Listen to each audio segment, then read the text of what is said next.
Hello, friends. I'm Taylor. And I'm Brittany. Together, we are two sisters who are here to help you learn some tips and tricks to help navigate this crazy journey called life. We bring the perspective of a licensed mental health counselor, aka therapist, and a new mother. And a slightly eccentric mom of two. When you combine us as sisters, we like to consider ourselves as quite the dynamic duo. So join us as we talk about all life has to offer. Don't forget to follow us on Instagram and hit that follow, like, or subscribe button wherever you listen to podcasts for updates. You can also see all of our expressions and interactions posted on YouTube channel under Uhane Counseling. If you're liking what you hear, leave us a 5-star review. It helps us know what content you like and spreads the love to others to get resources and help for their mental health. Okay, friends, we are here to talk about more of our myths. We had last week, or 2 weeks ago? 2 weeks ago, whenever it was. No, I think it was last. I don't remember. Our lives are all over. One of them, we released our last episode, was Recently, we had done like 6 myths, and now we're going to do another 6 myths about no, mental it's health. 5. 5. There's 10 Oh my myths goodness, altogether. I am such a mess. Like, summer brain is not working for me right now. It's fine. We're both hot messes today. It's good. It's good to go. So join us. Okay, so let's rewind. Join us for. Yeah, join us for more myths about mental health. Should we dive into? Are you going to have more rants today? Because last time was pretty funny. I don't know. I mean, sometimes they just come to me, you know? It's true. Sometimes we channel our energy more than others, and I don't know. We'll have to see. Okay, so last time we covered myths about mental health, like we're talking about breaking like some of the common things that we have to deal with every day. And this time we are also doing that. So the 5 that we covered last time, just I guess to recap, the first one was mental health problems are rare, like busted, no. Second one is people with mental health issues are violent and unpredictable, busted, no, that's not always true. Overgeneralizations in general, like just don't stereotype and overgeneralize people, right? But number 3 was mental health problems are a sign of weakness. We clearly do not agree with that one. So that's busted. Yeah. Number 3. Number 4, that was I think the Britney Spears rant one. I remember right. Oh, you can snap out of a mental health problem. Duh. No. Yeah, that busted. And number 5 that we talked about was therapy is only for people with serious mental health issues. And that is not the case. So we went through and just annihilated all of them pretty much. Pretty much. Yeah. Yay. So pretty sure that's going to happen more. Yeah. I mean, that's kind of how it's built, right? So, I mean, yeah. Low faux polish, but we're real Mythbusters. Did you know they came out with another Ghostbusters too? Every time I think Mythbusters, Mythbusters, seen something guys, like that, but I hadn't seen it. Like the last one. It's on Netflix. We haven't seen it either, but I'll let you know if we watch it. Yeah. That was random. All right. Number 6. All right. Number 6, the myth is children cannot experience mental health problems. I actually get this one a lot. Really? Yeah.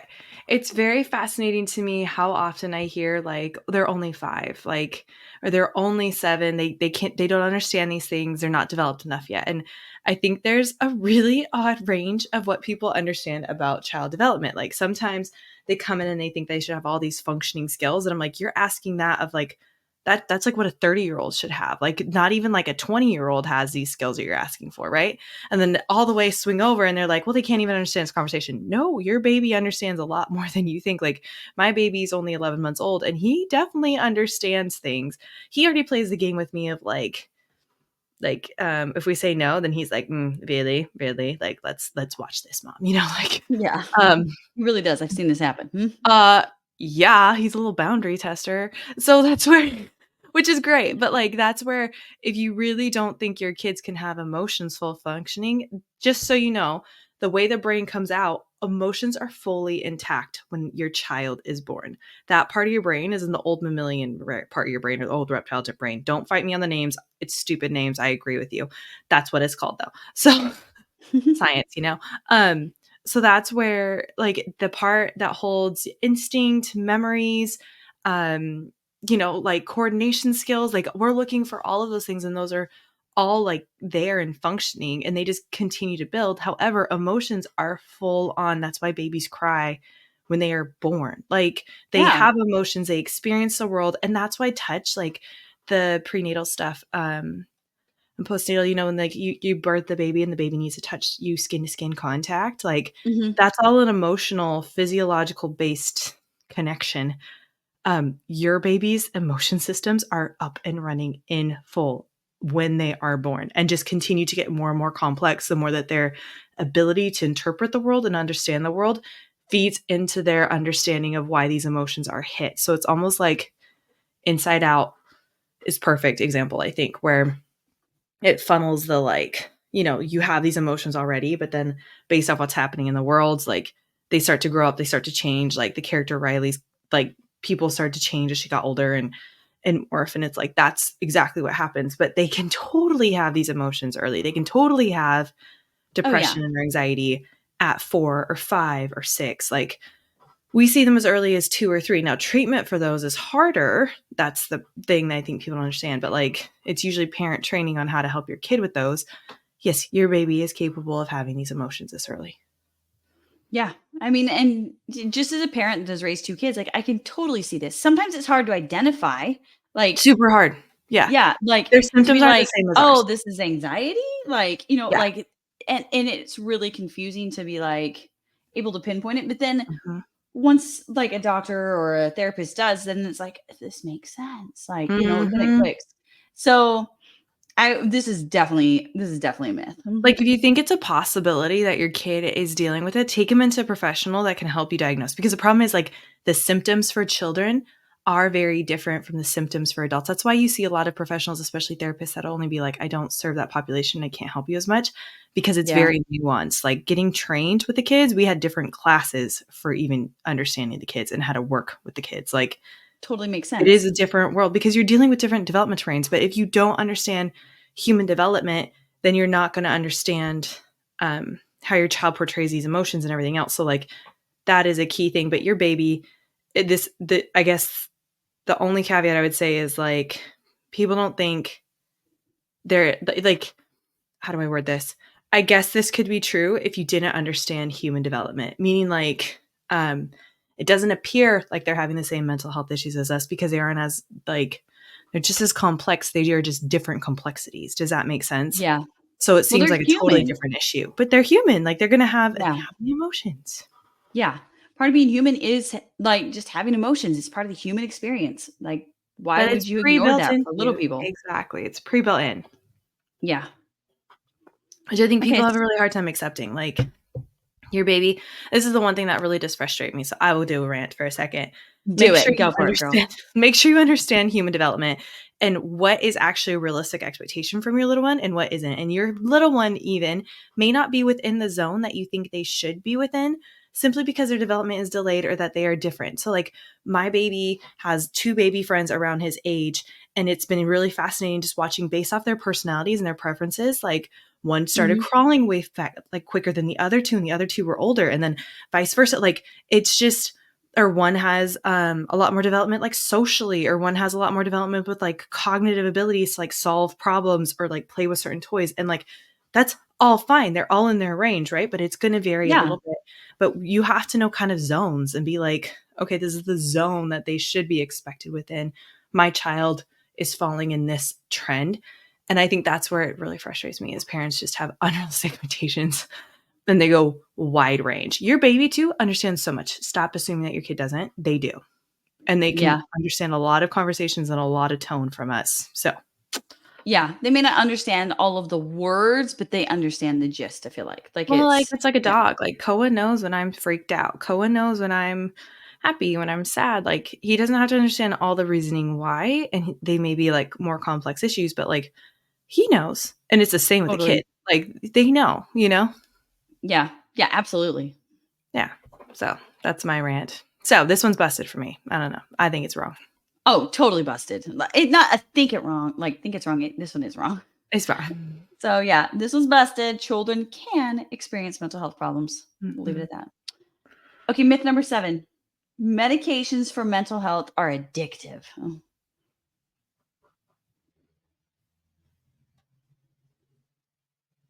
Do you have anything to say on this this is one? this is an interesting one. Like, Well, it's like it really I depends wouldn't on. say that like I thought it was addictive, but I know that it's something that your body can I mean, so I guess in some ways it could be like labeled as an addiction because once you start taking stuff, No, that's different though, the because it doesn't affect the reward pathway. exactly. That's why I'm like, but I can So, like, understand why people would say this. yes, and I don't disagree with this one in a sense of like, if you have ADHD and you're taking a stimulant, that one is actually has addictive properties that can interact with the reward pathway system in your brain to build an addiction to it if you are not aware of proper use, right? Right. However, people who actually have neurological ADHD need the medication and the use is monitored very closely by a professional. But that stuff, like I remember handing it out in the treatment centers and like we literally had to mark it down for the state to be able to monitor how many pills we gave out. Did the count of the pills match the count that we gave out? Like were they being taken? Because those ones are addictive. So certain ones Yeah. are like a stimulant is actually addictive, right? In its properties and its way it interacts with most But brains. ADHD ADHD is isn't still slightly different. like that's neurodivergent, right? So Yeah. if we were to like Yeah. So like a sort of that neurodivergent well, medication, yeah, like it's a it's a different stimulant. But yeah. the only thing that's different really in that is it's a stimulant and like the the level that's handed out to people that take it and how it's monitored and like their brain neural pathways, like the odds of those people getting addicted are a lot smaller, right? However, like for what you're talking about is you build a reliance because your body is lacking like the SSRIs, like so Yeah, so seeing like antidepressants. yeah. Yeah, anxiety. It's meant to help your body system function at a better capacity to handle these mental health issues, right? So it's meant to take down the symptoms of it, meant to reduce it. If you aren't having your serotonin, so SSRIs are serotonin reuptake medication. So like it's helping your serotonin be absorbed better so that you feel happy. That's Yeah. literally what depression medication is. And that's where like, yeah, you definitely build a reliance upon it because it's in your system and it builds multiple days over multiple times. And your body has learned that it needs it and then it has made adjustments for like, okay, I rely on this and like this is how I get my serotonin functioning. However, there Mhm. was a lack for it to begin with, which is why it needed to be introduced into your body to begin with. um so it's almost making your system function better, but like it doesn't affect the addictive reward pathways. Does that make sense? Like, Totally makes sense. Yeah, yeah. it's just So something it's that like not, your body needs to like keep building it to in order to make it like work. yeah, it's like if your body can't process food and you need it help break down like lactose pills or something like that. Like I need lactose pills if I eat lactose. Um, and I don't have the enzymes enough to break it down myself. Right. So I take a Mhm. pill to help me break it down more. Basically, this is like you don't have enough of this chemical to make you happy and it's not taking it up properly. So we're going to give you a medication to help you take it up properly. So maybe you have enough serotonin, but you just don't have enough to take it up properly. Or maybe so it kind of um, helps compensate for that. So addictive is not the correct word. Yes, it builds a reliance upon it. You Right. definitely have to take it regularly, but they are not addictive.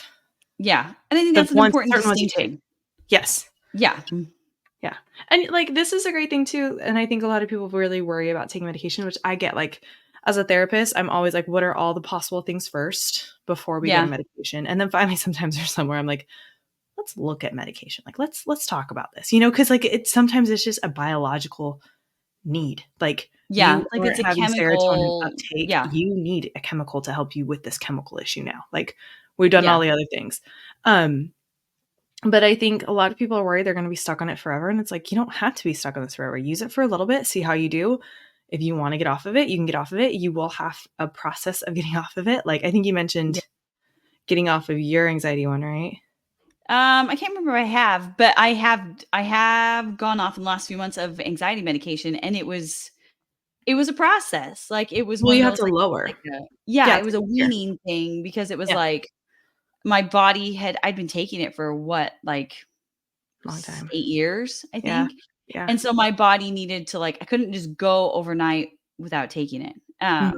Because it did do things like at the end I was kind of stupid and like jumped ahead, remember like Yeah, yeah. to like I don't You know, like jumped they like had 2 weeks ahead of the process instead of yeah, going down for those 2 it was weeks, like and an you definitely felt 8-week the process or withdrawal of something. it. I Yeah, did. Like yeah.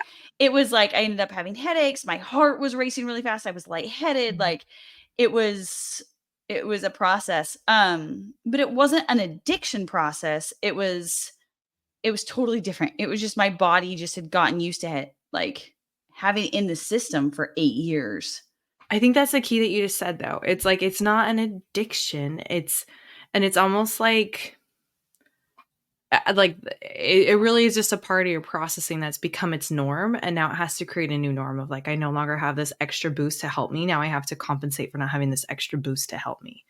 Yeah. Like it's a different withdrawal process, but because it can have some severe side effects for people who don't take it regularly or people coming off of it Mhm. unsafe, like I think people worry it means it's an addiction, and it's like no, it means that those centers that it was controlling are no longer under control, and if you do it drastically, then they're going to react. Like Yeah.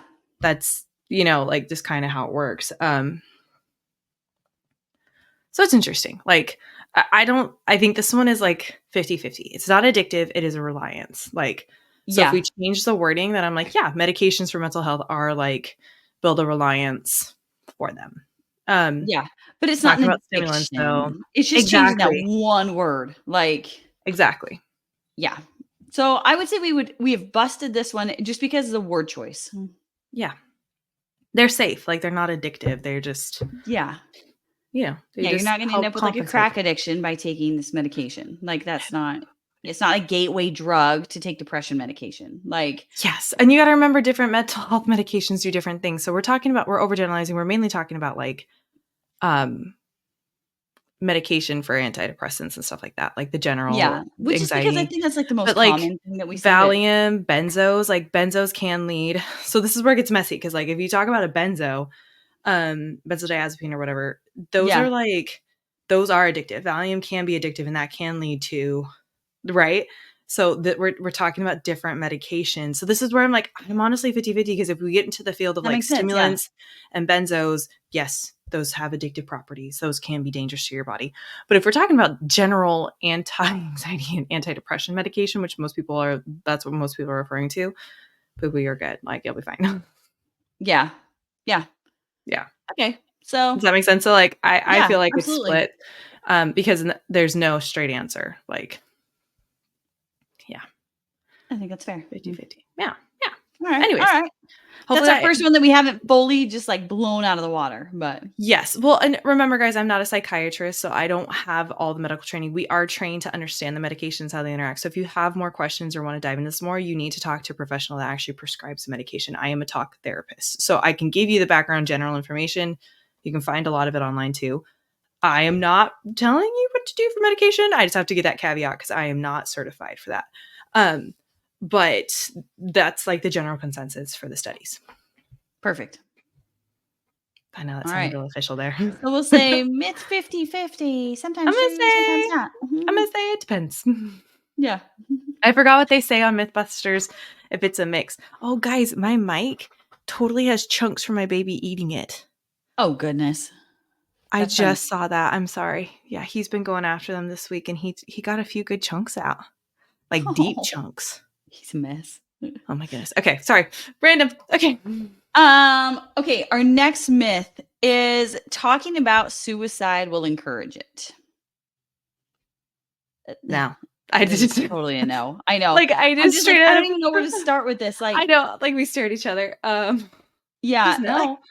No. I remember like so when I was in high school, I had some close friends, like one in particular that had like written a letter, was going to attempt Mhm. suicide, all of this. And it was really like it made adults really nervous as we were trying to like support them through things. And I just remember being like, why aren't we talking about this more? But I think it was because there was such a fear about it. Like Mhm. a fear of, oh, if we talk about this and it'll make them all suicidal, right? Instead of I just think like, let's deal with the one who we all love and care about. Like, why are we stressing about this? Like, I think it's such a hard subject too, because it's so hard to navigate even with the one.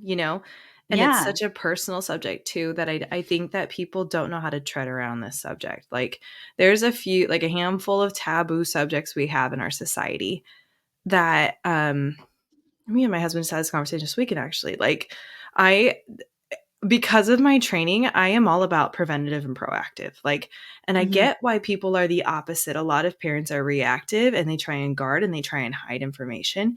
And this is one where I am very passionate about this. We don't have the luxury for that anymore.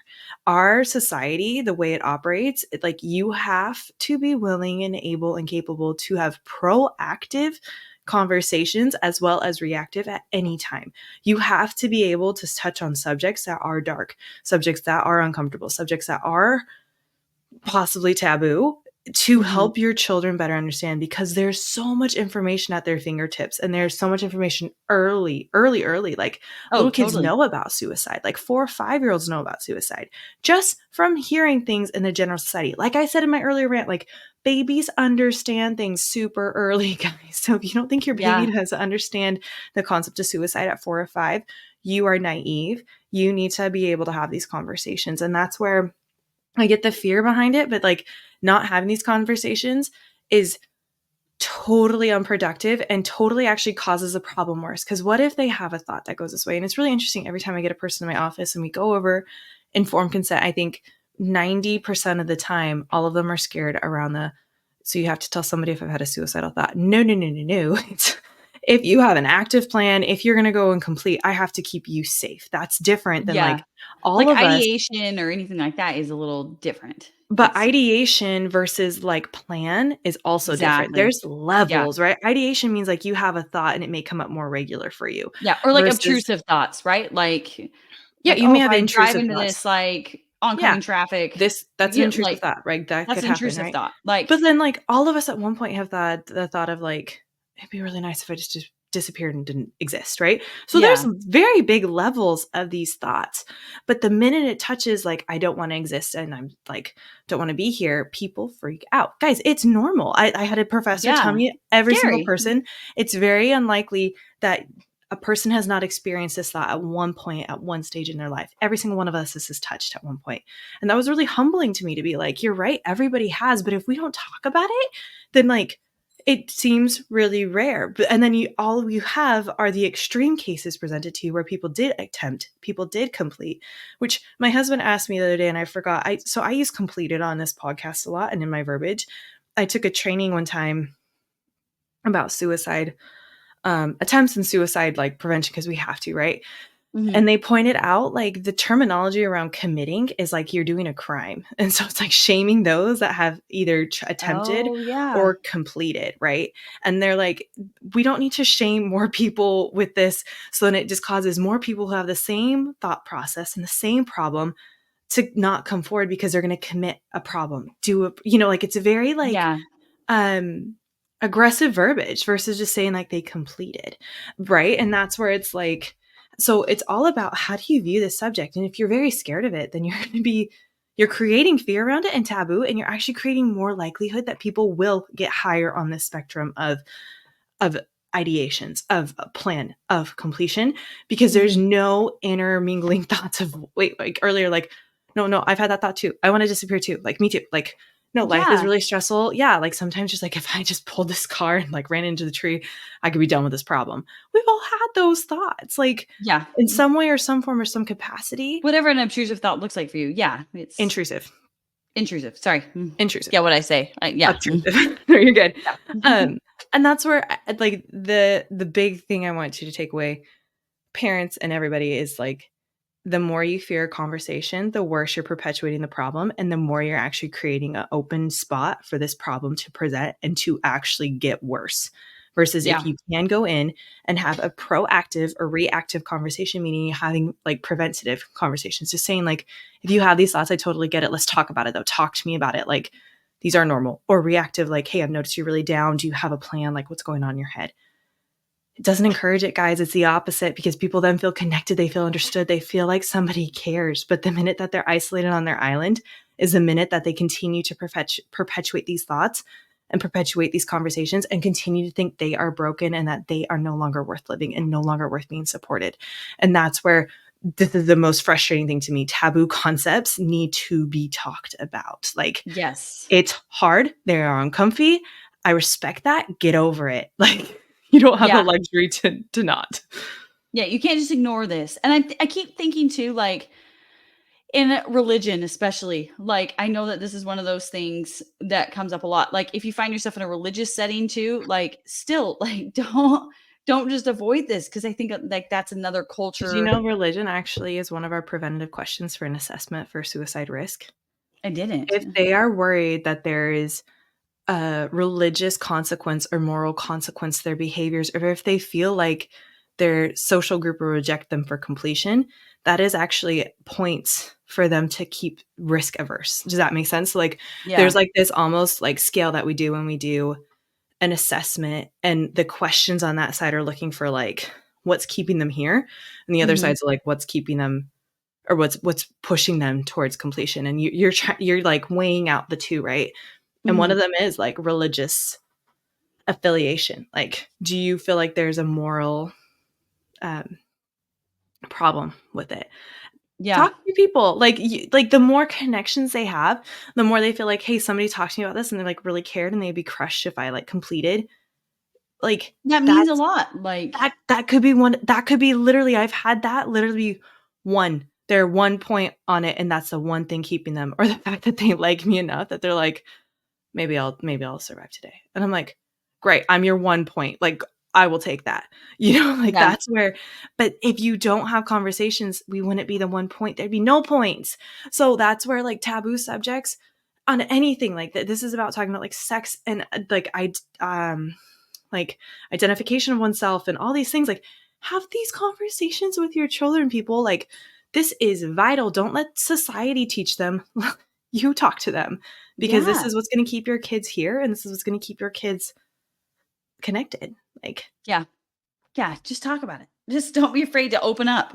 Make people feel understood and supported. And yeah. I'm very passionate about this one. I think the reason I'm so passionate is because I've seen so many of these problems get worse simply because people were scared. They were Yeah. scared to ask the question. They were scared to make it worse. They were scared, scared, scared, scared. And then I come in being like, okay, tell me about this. It seems like you really got this problem. It's like Yeah. totally But you're just like willing to like complete have that opposite. dialogue.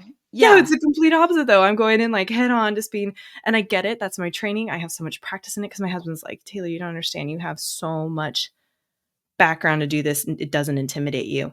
If it intimidates you, which it should, because it did intimidate me when I first It's started. scary. Like, I remember that in high school when that friend, Yeah. was like going to try to attempt and all this, and it was scary. It Hmm. Yeah.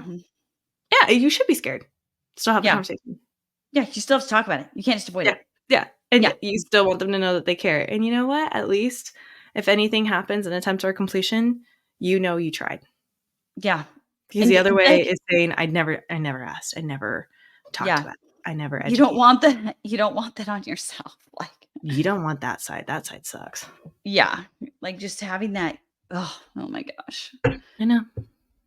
Like, I'm just grateful that my 16-year-old self was smart enough to, not be too scared to talk about it. That's Yeah. And it's hard. It should be hard. Yeah. And there's totally an age appropriateness. I'm talking more to parents on this one. Teens, Yeah. there's an age appropriateness and how much you know and how much you deal with it, because we don't need you to also get traumatized from it or just get like that emotional burden of it, because like there's so much complexity to it. You don't need the emotional burden to carry with people. So if you're a teen and you're carrying that for other teens, you need to tell somebody else that can carry it, because it's too much for you to carry. And It's that's too why much. it's not Yeah. that you aren't capable, it's not that you aren't smart enough or mature enough, it's that it's such a heavy weight. We don't need you to carry that on top of all the other things you're trying to carry, on top of all the other things you're trying to understand in your life. Gender or identification of teens, like that's you are going through so much as a teenager. Like you Yeah. don't need somebody else's journey to impact your journey. And that's where I'm like, no, guard your own journey, tell another adult. But a lot of my teens are like, oh, I have to handle it. And it's like, no, you just need to No. tell them that you love them and that you care about them, and that's it. Like the other parts, the other bits that are dark and hard, give that to an adult. Yeah, there's no shame in that. That's what you should do. Like Yeah, there's exactly. just that's what you should do to guard you and to help them. Like if you really want them to get better, give it to somebody who's qualified, not to a teen that doesn't understand the world fully yet, not to a Yeah. teen that also is juggling their own things. And like yeah, just give it to somebody who's more capable. Yeah. Okay, so I'm gonna Sorry, say this one's busted. I have a lot of passion about this one. Freaking Yeah. talk to people. Yeah, talk to people, get to know Yeah. people. Show your love. Mhm. Stop being so scared. Yeah. Okay, so That's what myth makes number everything 9. worse Oh, it totally does. Like on fear. every level. Yeah, I was like, being fueled by fear, being fueled by love, or versus being fueled by love. It's two just very different Yeah. conversations. I always say, like, there's empowerment versus fear, and if you're approaching something out of fear or if you're avoiding something out of fear, then it's useless to us. Like, that Yeah. is a useless choice. But if you're doing it out of empowerment and logic, there's a lot Mhm. more to that one. So much more. Okay, myth number 9. People with mental health issue can't work or be productive. I don't even know how to say that one. I'm I gonna am say, productive. nah. I think on this, so like if you were to go to the extreme level, and there will be times like if your mental health is really struggling, like and I've seen this with some friends and stuff Mhm. before too, like that have needed to take a break, right? Like There's go on severity to this sabbatical or one. something like that. Absolutely. Like Yeah. there is such a ranging scale on this. Like This is you're not where gonna it's like say, yeah, this one's kind of, I don't wanna use the word silly, but this one's kinda silly to me because it's like, that's such an overgeneralization. super general. Like I feel like this is another one that's almost like the 50-50 because I'm like thinking through so many Yeah. scenarios. Like if you're having someone who's really broken down through PTSD and like trying to figure out depression and like dealing with all their trauma and like yeah, they might not be super working and being productive because they're trying to figure themselves out. But Well, what about people that are, like, schizophrenic or bipolar or exactly. like, there's so many different mental health diagnoses that it's like but then people like you and me that have generalized anxiety and ADHD, like, no, we're functioning people. Some days I may not be as functioning as others, but we're generally But functioning like people. yeah, general functioning, working and being productive. Like Yeah. it's this is such a range. Like and I think it's part of those too that we need to just continue to have that grace for people as they're going through their own mental health journeys Mhm. of just like Britney Spears in the last one, like if I knew it's she'd going to come be out. the what? I knew she'd come back out. But I she on this. Like there will be times where we have to give people that grace and that space to develop. And yeah, that might work like from a worldly perspective, it might be like they look less productive at that point. But Mhm. aren't they being more productive in like healing themselves? And isn't that Mhm. what matters? Mhm. Like, yeah. I don't know why we would frown down on that as a society. Like it, and like generally people are going to be fine, right? Like, Yeah. yeah. Yeah. Like, Yeah. this But one then I'm is even just thinking like, I mean, okay, so recently, my daughter had taken a test. Okay, she had like state testing, and she had a total panic attack on one part of the test. Right, she was just burned out. She was tired. She'd been sitting there for a couple hours, and at that point, like her anxiety took over, took the steering wheel, and in that moment, like her mental health issue did not allow her to work or be productive. She was sitting there sobbing, like looking at the computer, like for yeah. this like state testing. I think there are moments where that's okay. I think knowing your balance of like, our pediatrician had like phrased this really well for me for the kids, like to know when to get that help for things if it's affecting your daily life. Mhm. And that's when it really matters. Like there you might have your moments, right? Like when you're taking a state test and all of a sudden you're like, this totally sucks. Like, Mhm. yeah, I'm not gonna work and be productive. But yeah. Sorry, that's my rant on this one. But I'm glad you had one. it'll look different for different people, and it will look different at different times, I think. Like, you don't know when trauma's gonna resurface. You don't know. Yeah. I'm just thinking of so many scenarios with friends now. I mean, dealing with loss and grief and how that can, like, make people just totally like, you could Yeah. still work and be productive, but at the same time, like, socially, you may not be productive. You may not be spending time with friends. You might be, more prone to depression in that moment and be reclusive or, like, your mental health can totally affect your ability to live like a successful life by terms of society. Well, I just had the analogy come in my head too. It's like an injury. Like, depending on what injury you have and how bad it is, yeah, you're gonna be Yeah. productive or not, or you're gonna be out of work for a while or not. Like, and we understand about the physical body, but the mental body, it's like it's the same thing. How big the wound is, how bad it is, and your mental capacity, like, is gonna vary differently based on how bad the wound is and where it hits. Like, Yeah. Like if I have a so paper cut, obviously, like, or my anxiety's flared out, for just a second, like I'd put those, paper cut yeah, and anxiety flaring up. yeah, Yeah, for you, it yeah, should be fine. It should be fine. should be Like I should fine. be able to Yeah, go work and be productive. Yeah, I might have a hiccup for like an hour of my day, but like move on. But like if I'm dealing with complete loss and trauma and like, you know what? Yeah, I might sleep on the couch for a week, or I might need to go into, take a yeah, sabbatical and like go to a clinic or whatever that looks like. Like Yeah. You nailed it. Yep. It's Yeah. totally just like if you can think It'd of be the like body open heart analogy. surgery. Yeah, like, Yeah, if open you heart think about a heart, surgery yeah. is you're gonna Like you lose had a some of your heart productive. attack. Yeah. Yeah. Yeah, like, it's gonna scale. Yeah. It's gonna And scale. like that's the thing I think people have a hard time understanding is like mental health is direct correlation because they're both in the body to the physical injuries that we can get. Like mental injuries, physical injuries, they are the same. There can be different severity, different in consequences, different in collateral damage. Like, that it hasn't been seen that way for forever. So people have a harder time Yeah, accepting it. totally. Yeah. So this one is like a This one's at the 50-50 for me. yeah, like, Yeah. because your general things, you should be okay, but, like, I'm not gonna do a blanket statement like that. That just feels No. really Yeah, I was inhumane. like this, but it's Like, it's not judgy though. Like I feel like this statement's kind of I don't yeah. know, but maybe that's the tone I put on it. People with mental health issues can't work or be productive. I'm like, Yeah, I was like, "Ew, rude." yeah, yeah. I'm like, that's kind of harsh, but No, thank you, internet. That was 50-50. I know, right? yeah, Ouch. Thanks, ChatGPT. yeah. Yeah. Okay, and this is another one. Okay, this is interesting too. Myth number 10. This is our last one we're covering today. Mental health problems will never get better. Oh yeah. Guys, Yeah. this is the same as a physical body analogy that we just had, where like certain physical injuries you have will never be fully like I had an Achilles rupture. It is still weird to this day. Like it was an Achilles rupture, like it ripped apart. It will never be like it was before. That's just how it Yeah. is. It will always have a mark on it. I can still do everything I want to do. I can still hike and run and do everything. It's not normal though. Um, Yeah. like, and Or, like, what is even normal now? after childbirth and stuff, does your body ever fully go back to normal? Like, That's traumatic. you know what I'm saying? Like, That's it's I'm one of like, those, it's that was a like traumatic experience. Yeah, yeah. that's where it's like different wounds leave different scars. Like you probably had some cuts too and injuries that have left scars on you that weren't that big a deal, but still became a mark on your body. Like same with mental health things. Like you will have different wounds and different scars, and some won't show at all, and some will have big wounds and big scars left over. Other things will lead to lack of ability to do certain things. Like that's just what it is. I don't know.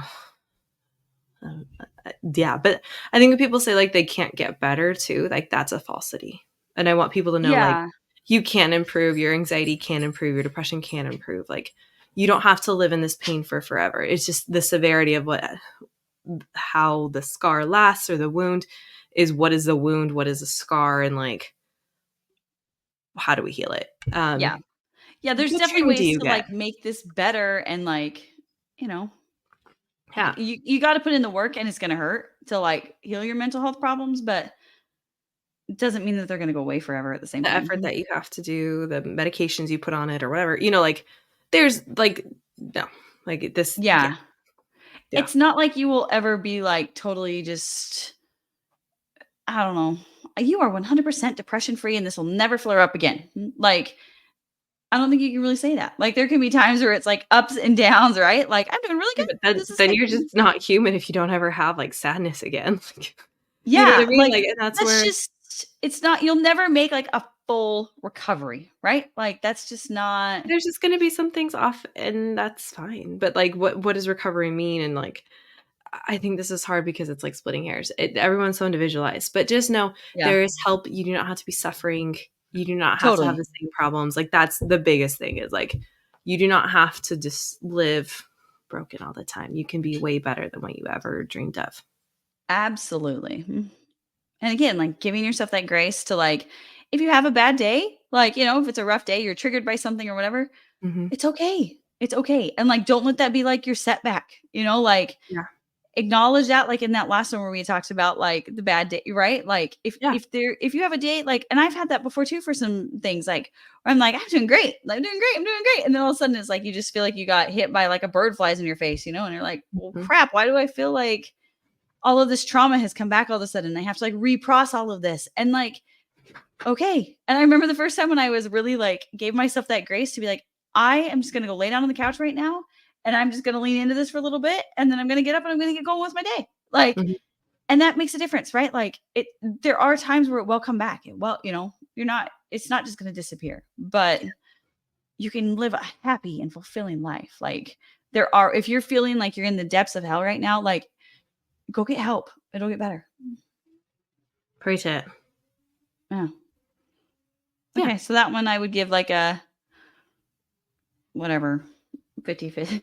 It's a split again, but I think it's just good to have these conversations because it's about just highlighting like the things that you always think, like not everything is a general rule. Like you can't overgeneralize, and that's where I think people would love that. But again, it's the same as a body. But what ailment you have, what situation you're dealing with, is going to vary for what the results are for your own mental health. And that's where people want us to give such straightforward answers. I'm like, but you don't expect that from the doctor for injuries, so why do you expect that Yeah. from us?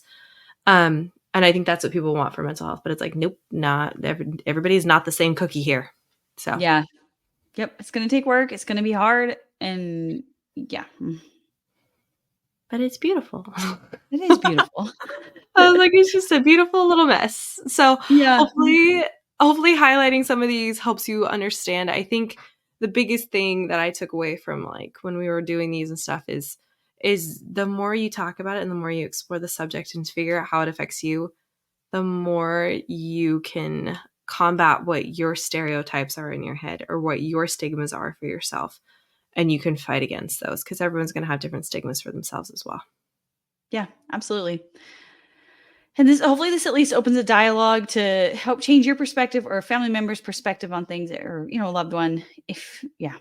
Let's dispel some of these misconceptions. Let's start this more open dialogue, like be a part of the solution. Mm. That's the best way to fix things. Mythbusters. Okay, well, thanks for joining us today, friends. And find us on social media through Uhane Counseling, and you can listen to us on Spotify, Apple, or wherever you get your podcasts. Don't forget to hit the like button and spread all of the love to our listeners in the community. Thank you so much. We appreciate you. Bye. Bye.